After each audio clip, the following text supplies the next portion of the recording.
welcome back, everybody. You're still tuned into the Lowdown. I'm sitting with this young man right here who you just saw blaze the stage. Y'all give it up for my man, Dajour, Neufville. Yes. Thank you. First off, man, I just want to say thank you for being here. Of course. Okay. Wonderful performance, but where, my friend, do you get that much energy? And is it legal?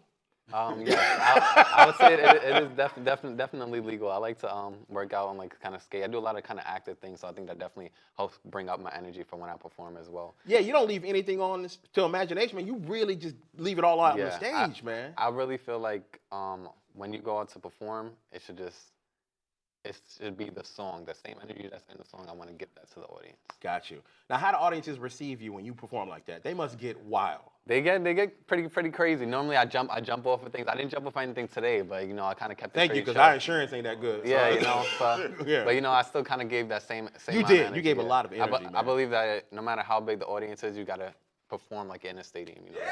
So, yeah. Okay. All right. You got one fan out there, man. There you go. All you need is one. Now, I love your story, too, behind music and how you found it, because I think it's beautiful, man, because I think happens in a lot of households. Mm-hmm. You actually got it from your father, correct? Yes. Tell me a little bit about that, man. Well, my father actually, he started rapping and he had a musical group called the Young Planets when he was in Bronx and Brooklyn and Queens. And Shout out to the Bronx. Yeah, okay. Growing up in the boroughs of New York, I'm from New York myself. Okay. So basically, when I started making music, he kind of was like, he kind of was not against it, but he wanted to make sure that I was doing it if it was something I love, not just because he loved music.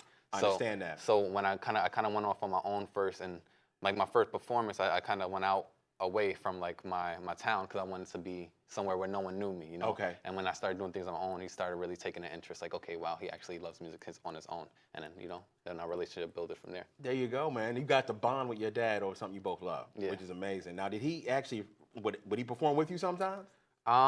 We did. When I was a kid, he had some songs where he had me in there. But I have some photos when I was a little. I was performing like in Central Park and stuff. They had some. I did some stuff when I was a kid, But when I got older, then I started wanting to do it on my own. But we recorded something together, but I don't think we've ever performed it when I was older. Gotcha, man. So I know he's looking down on you, man. He's proud of you. Yeah, of course. It's amazing what you do. Now, what inspires you when you're writing music and you're putting this stuff together? What inspires you to do what you do?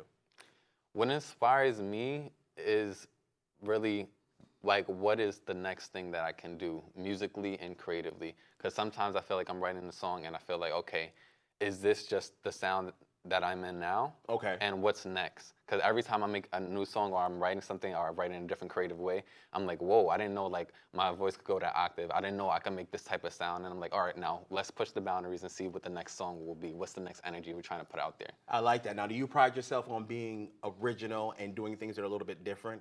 Because I would describe your style as almost punk rock hip hop. Yes. I would say that definitely, I definitely agree with that. More of a punk rock and kind of hip hop vibe.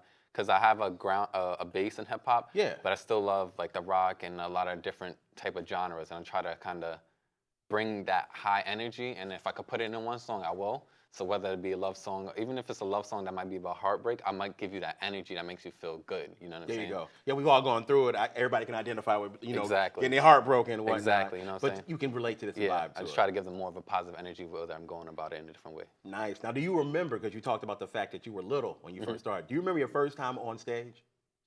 I remember being with my little brother, one of my older brothers in Central Park. I remember like being on stage, but I remember like kind of moments of it, but I don't remember like the feeling. Like I remember the first feeling I was on stage when I was older, but I don't remember the first feeling I was on stage when I was a kid. I just remember just being there, but not the feeling I remember the feeling of the music, but not the weight of the performance. Cause that was really on my dad. I was just really kind of more of a background. Like I would be like in the background of it. I still had a good time, but I didn't feel like the real energy of the love of the performance until I actually got to do it when I was older. Gotcha. Now, do you know what age you were when you finally figured out, man, this is what I want to do. This is what I love. Yeah, I would say I feel like I was 9 or 10, and I don't know if the age is correct, but all I remember was that I felt like I knew like there's like Biggie, Tupac, there's rappers, a lot of different rappers and hip hop artists, and You're talking about my people now. And I'm saying like I remember that I don't remember if I was that age, but the age, well, I just remember knowing that rappers and artists sometimes, you know, they die or something happens. And I remember wondering like, why Unfortunately, why you're absolutely right. unfortunately, you know what I Yeah. mean? I just remember thinking like why does it happen? But also knowing that this is what I want to do, and not fully knowing that I'm gonna be in that hip hop world because I make a lot of different type of music than just hip hop. But just understanding that if this is something I want to do, would I be willing to be in a field where it Men could are be life, dying. it could be life or Life death. changing. Yes. And even when I was young, I realized it's still something I wanted to do. Gotcha. And when I was that age, around 10, I was like, you know, I love it enough to do it, even if it could be a harm. You know what I mean? And think about that as a young kid, because we don't even think about it from that perspective. All these guys that we love, and I grew up with Biggie and Tupac. That's from my even era. now, still today, there's still people. Yeah, even you know, I don't have to name a lot, but there's still people, you know, and artists who people look up to now that are still passing in different ways. Yeah. But that's why I try to put as much positivity as I can into my music. what you're doing. So that way, no matter what genre I'm in, whether it be hip hop, punk, rock, or pop, like the energy speaks for itself. So that way, that hopefully can be reciprocated, and it won't end in the ways that some artists might have their life. Well said. Well said. Well said. I got one for you, James. My friend Ty Mike has something he wanted to ask you, bro. Absolutely, man. Congratulations, man. I love the father-son vibe, the energy. You seem to be a guy of the universe. Who do you specifically make your music for? Who are you trying to reach directly? Good question. Even though you're in a couple of different genres, I see that, but who do you really want to reach with your message?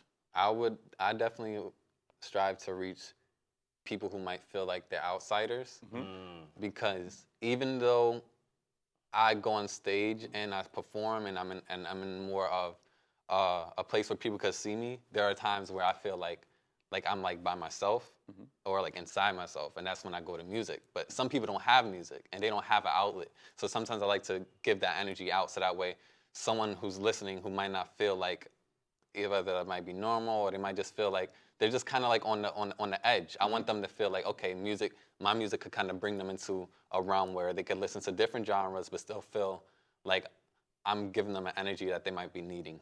Great. I like that. Thank That's you, nice, man. That's good work. The outside, Yeah. the fringe, if you will, man. Very And that's nice. I think why I gravitate to more punk and hip hop and stuff as well. Whether it be just old school hip hop, but just more of the punk and the rock as well, because normally those can be, you know, it's more warm as far as welcoming different types of people. I believe that. You're absolutely right about that, man. I think music is a universal language. Yes. That connects everybody. Music does. I don't know anybody who hates music. Everybody loves it. So you can use it to do something positive. Thank you for doing it, brother. Now, if people are now getting into you because they're going to watch this and be like, I want to listen to this dude more. Dajour, do you have any song you recommend first-time listeners listen to, like to go to? I would recommend for a first-time listener or a first-time fan, I would say definitely check out the song I'm performing here today called One Life. That's off of my latest album called The Last Original. And I would, if you want to look for more like rocky vibes, since I've been talking about, I would say definitely check out Teen Love, and you could kind of hear the different vibes or ways that I'm going. I love it, man. Thank you for being with us today, man. You got a home here now. You're part of the Lowdown family. You ain't a stranger no more. So if I call you up and ask you to loan me $5, you got to do it. Okay. Now, everybody watching this at home, they definitely want to know more about you. I definitely want them to follow you and support you. So give everybody at home your social media, please, so they can definitely check you out. All right. If you guys are looking for me, just look at Dajour Neufville. You can check me out on Dajour Neufville Instagram or Spotify, Dajour Neufville, same thing. And also DajourNeufville.com if you want to look at all my performances and also any upcoming albums or singles. There Thank you you go, guys. man. We're going to follow you, young man. You're doing a good job. All right.